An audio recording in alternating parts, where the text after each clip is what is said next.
Hello friends, welcome back to my YouTube channel education KTP. तो आज हम discuss करने जा रहे हैं एक न्यू टॉपिक जिसका नाम है क्रोनिक किडनी डिजीज़। तो now we will start chronic kidney disease. Chronic kidney disease के अंदर it is a broad term that include subtle decrease in kidney function that develop over a minimum of 3 month. Chronic kidney disease एक broad term होता है जिसके अंदर kidney के जो functions होते हैं वो डिक्रीज हो जाते हैं और उनको डेवलप होने में मिनिमम 3 मंथ लगते हैं।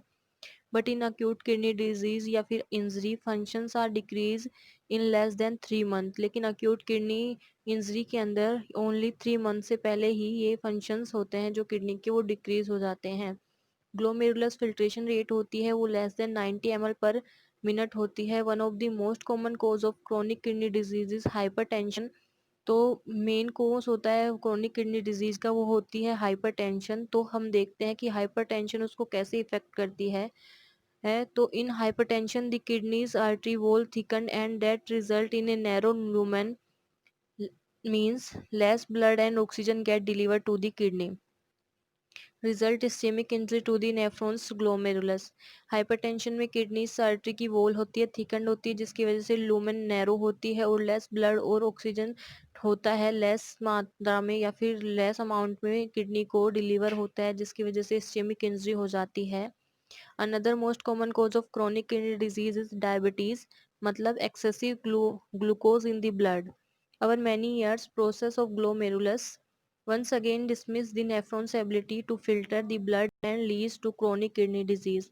एक बार जब नेफ्रॉन की जो एबिलिटी होती है वो डिसमिस हो जाती है या फिर कम हो जाती है तो वो लेके जाती है क्रोनिक किडनी डिजीज को, मतलब उसके बाद वो क्रोनिक किडनी डिजीज में कन्वर्ट हो जाता है। Although diabetes and hypertension are responsible for the vast majority of chronic kidney disease cases.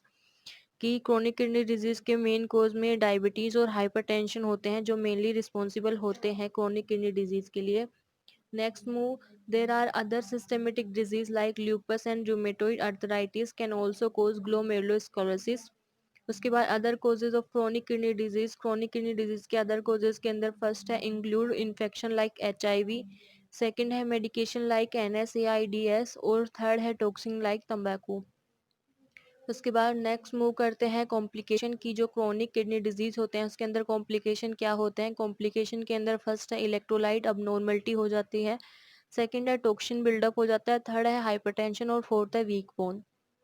Next move करते हैं now normally urea in the body get excreted in the urine but when there is a decrease glomerulus filtration rate less urea get filtered out and therefore it accumulate in the blood. Normally जो urea होता है वो body से exit होता है urine के द्वारा, लेकिन जब ग्लोमेरुलस फिल्ट्रेशन रेट कम हो जाती है तो यूरिया है वो कम अमाउंट में फिल्टर होता है, जिसकी वजह से वो ब्लड में ज़्यादा मात्रा में अक्यूमुलेट होता है। सम केसेस या फिर some one can develop uraemic frost where crystal can deposit in the skin and they look like powdery snowflakes.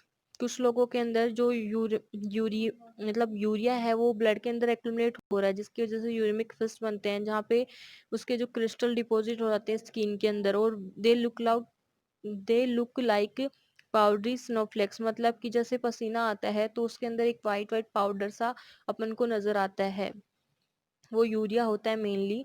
Kidney play an important role in electrolyte balance, potassium level are particularly important and normally the kidney help with potassium excretion.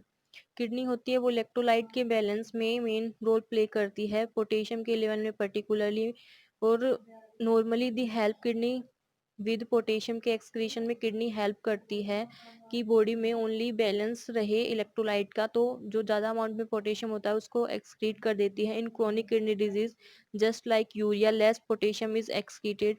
Chronic kidney disease में जिस प्रकार urea कम amount में excrete होता है उसी प्रकार potassium भी कम अमाउंट में एक्सक्रीट होता है and more buildup in blood and it lead to hyperkalaemia, और ब्लड में ज़्यादा उसकी मात्रा बढ़ती जाती है जिसको हाइपरकैलेमिया बोलते हैं। Next move the kidney help to activate vitamin D which help to increase absorption of calcium from the diet.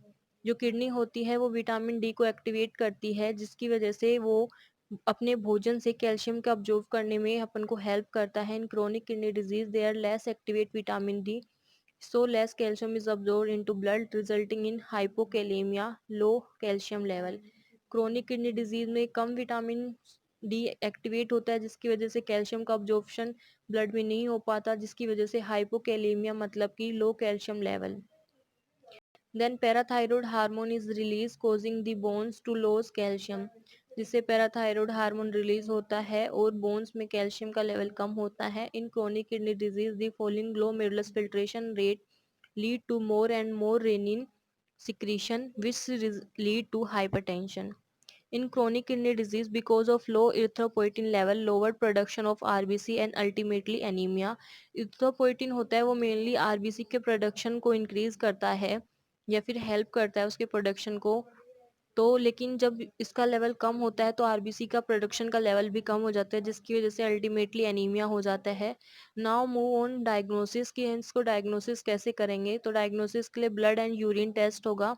तो फर्स्ट में क्रोनिक किडनी डिजीज होगी, उसके अंदर ग्लोमेरुलस फिल्ट्रेशन रेट होगी वो लेस देन 90 ml पर मिनट पर 1.73 मीटर स्क्वायर होगा। लेकिन इरिवर्सिबल किडनी डैमेज के अंदर ग्लोमेरुलस फिल्ट्रेशन रेट होगी वो लेस देन 90 ml पर मिनट पर 1.73 मीटर स्क्वायर होगी। उसके बाद डायग्नोसिस के लिए हम बायोप्सी कर सकते हैं, लुक फॉर ग्लोमेरुलोस्क्लेरोसिस।